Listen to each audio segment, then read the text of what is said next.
The shocking drop in U.S. student test scores, the Middle East strike that has world leaders on edge, and why Nepal's youth are taking to the streets in deadly numbers. Plus, why mosquitoes love beer, a coach gets escorted out over prayer, and a Texas family finally breaks a 108-year streak. And here's today's trivia question. What are you afraid of if you have trypanophobia? I'll tell you at the end of the show. It's Wednesday, September 10th. This is the Flyover Podcast. Welcome to the Flyover Podcast, taking you above the noise for an unbiased, high-altitude view of today's headlines with daily coverage that's honest and refreshing. Let's cruise the news and land the facts.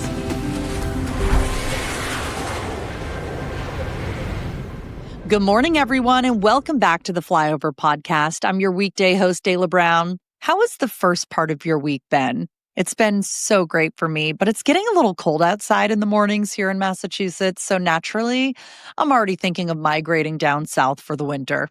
But enough about the weather. Let's take off with the biggest headlines of the day. We're starting today with some troubling news in education. High school seniors' reading and math scores have fallen to their lowest levels in more than 20 years, according to new federal data. Nearly half of 12th graders tested below basic in math, and almost a third fell below basic in reading. 8th grade science scores also dropped. Education Secretary Linda McMahon blames too much federal control, while others point to screens, smartphones, teaching methods, and of course, the lingering effects of COVID. The data shows chronic absenteeism and disruptions during the pandemic made things worse, but the downward trend actually started before 2020.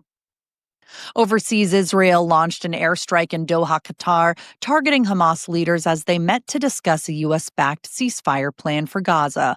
Hamas says its top officials survived, but 5 of their team were killed along with the son of a senior negotiator, and Qatar confirmed one of its security officers also died. The White House says it was given advance notice and even passed along a last-minute warning to Qatar, but called the strike unfortunate and damaging to peace efforts. The backlash has been swift, with Qatar, the UN, and U.S. allies condemning the move and Arab states denouncing it as a violation of sovereignty. And in Nepal, massive protests erupted after the government blocked Facebook, YouTube, and X for refusing to register under new rules. Demonstrators stormed parliament and even set fire to the prime minister's residence, leaving at least 19 people dead and hundreds injured. Most of the protesters are young Gen Z citizens, and while the trigger was the social media ban, many say this is really about corruption, authoritarianism, and government that hasn't listened. The pressure was enough to force Prime Minister KP Sharma Oli to resign. Here's what's happening in Washington. The Supreme Court made a move Tuesday with Chief Justice John Roberts temporarily keeping in place the Trump administration's freeze on nearly $5 billion in foreign aid. This was done as part of an emergency appeal from the administration while the full court reviews the case. Meanwhile, over in Chicago, the Department of Homeland Security has launched what it's calling Operation Midway Blitz. The plan focuses on detaining illegal immigrants in the city after Governor J.B. Pritzker declined to cooperate with the Trump administration on enforcement. At the White House, officials rolled out their long-anticipated MAHA plan. That's short for Make America Healthy Again. The roadmap touches on children's health, highlighting issues like ultra-processed foods, vaccine use, and exposure to chemicals, though it doesn't add many new regulations just yet.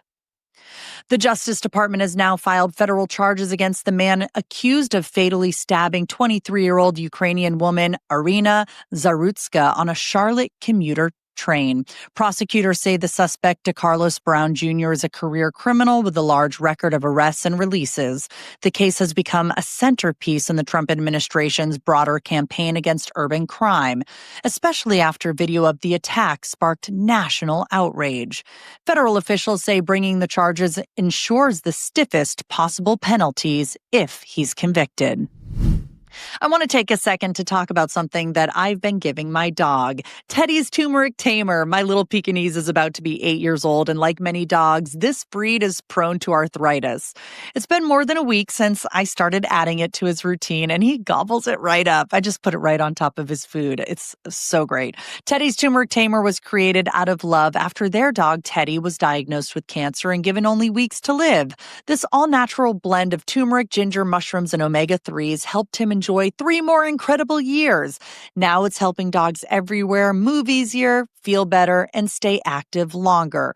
For me, knowing I'm giving my dog something that supports his joints, reduces inflammation, and boosts overall wellness, well, it gives me peace of mind. And honestly, he really loves it, which makes it easy for me. So if your pup deserves a little extra support, and I know they do, check out teddysturmerictamer.com, and don't forget, use the code FLYOVER for 10% off and give your dog the gift of health and more wag-worthy days. Come on, let's support this small business who's just trying to help one dog at a time. The link to buy is in the show notes. All right, here's some bonus stories just for listeners of the Flyover podcast. First up, you ever wonder why some people are mosquito magnets? My sister's one of those people. They just love her. Well, scientists in the Netherlands may have cracked the code.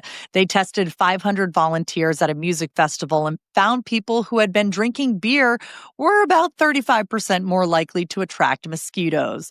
Other factors included skipping sunscreen, showering less, or even sharing a bed the night before. So basically, mosquitoes prefer the scent of a good party.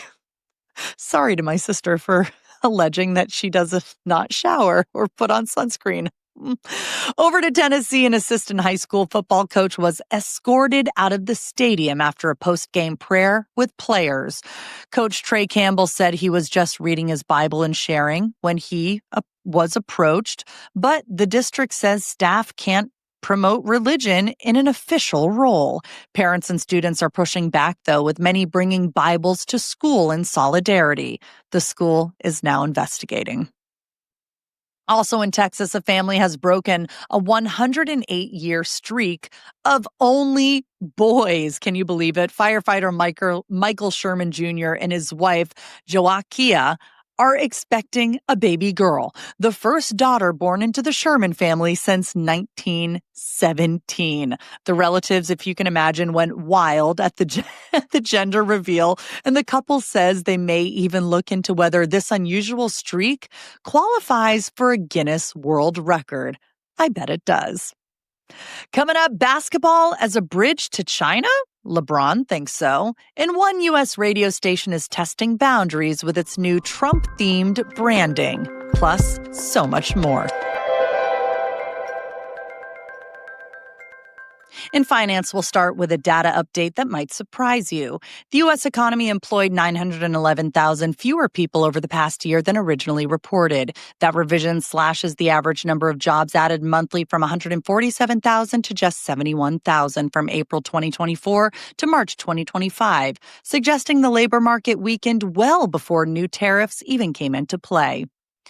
Next in media news, Paramount has appointed Kenneth Weinstein as the ombudsman for CBS News. Weinstein previously led the conservative Hudson Institute and chairs the U.S. Agency for Global Media. And now he'll be serving as a kind of internal watchdog to help uphold journalistic integrity as part of the Skydance merger.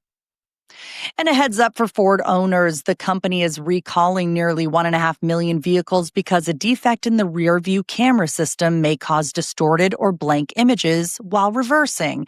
This affects popular models from 2015 to 2019, including Ford Mustangs, F-Series trucks, Lincoln Navigators, and MKCs, Explorers, Rangers, Edges, Transit vans, and more. Ford is aware of 18 related crashes, but no injuries, and will replace the camera free of charge at the dealerships. Here's your stock market update. The markets closed higher on Tuesday. The Nasdaq rose 0.37%, the S&P 500 gained 0.27%, and the Dow Jones climbed 0.43%. Bitcoin slipped 0.80% to about $111,171, while gold ticked up to $3,669 an ounce. The standout of the day was QMMM Holdings, which skyrocketed more than 1,700% after announcing a strategic expansion into cryptocurrency and blockchain AI solutions. In sports, let's start with a viral ballpark moment that you've probably seen online already. And if you haven't, we've linked it in the show notes. But let me recap. A Phillies dad gave his son a home run ball. Then a nearby fan tried to claim it as hers, and the showdown went viral.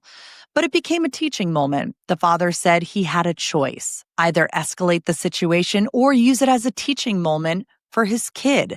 And he decided to de-escalate.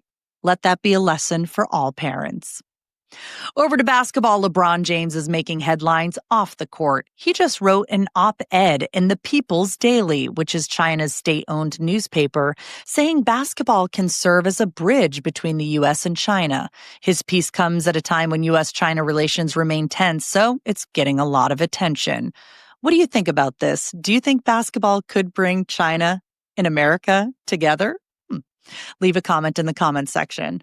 And finally, women's basketball is having a big moment. Unrivaled, the 3-on-3 league that launched just last year now has $340 million valuation. Wow. Big investors like Steph Curry, Michael Phelps, and Coco Gauff are backing it, which shows just how fast women's sports are growing in value.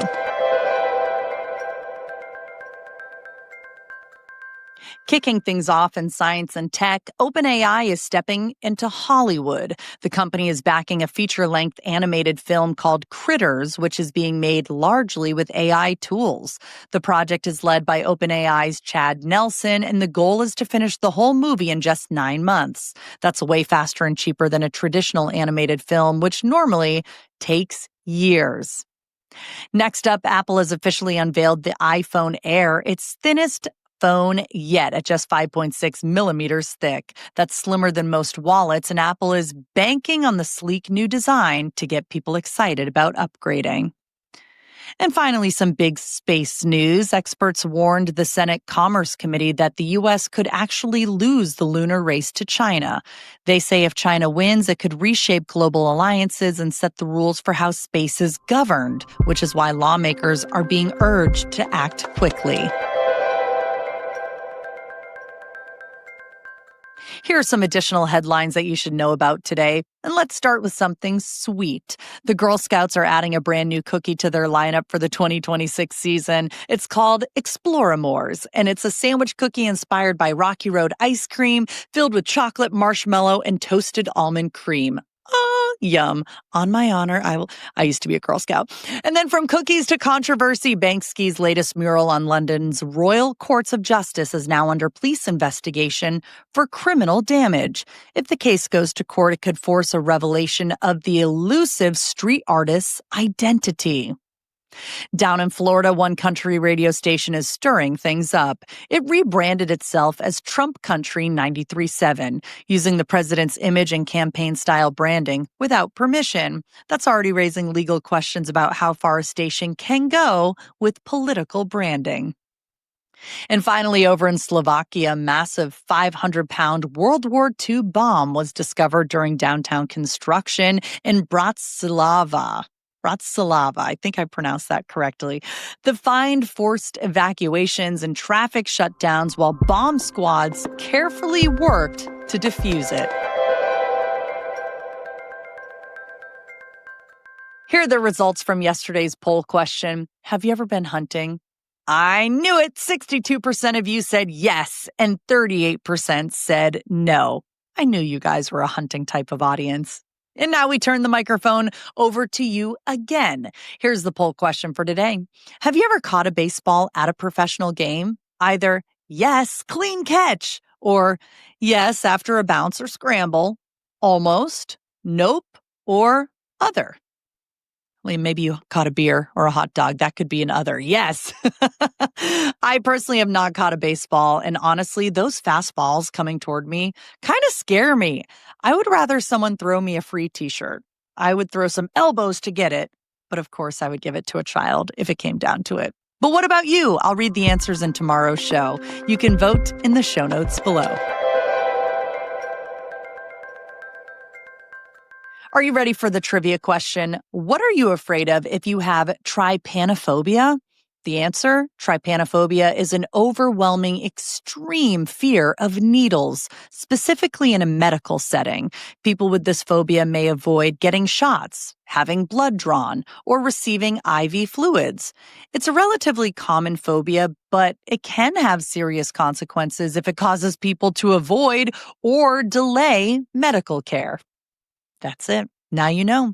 And I hope you don't have that phobia. I'm actually totally fine with needles. And I know one person in my life who really, really hates them. But anyways, I hope you have an incredible day. Happy Wednesday, everybody. I will be back tomorrow with more headlines. Until then, thanks for flying with us.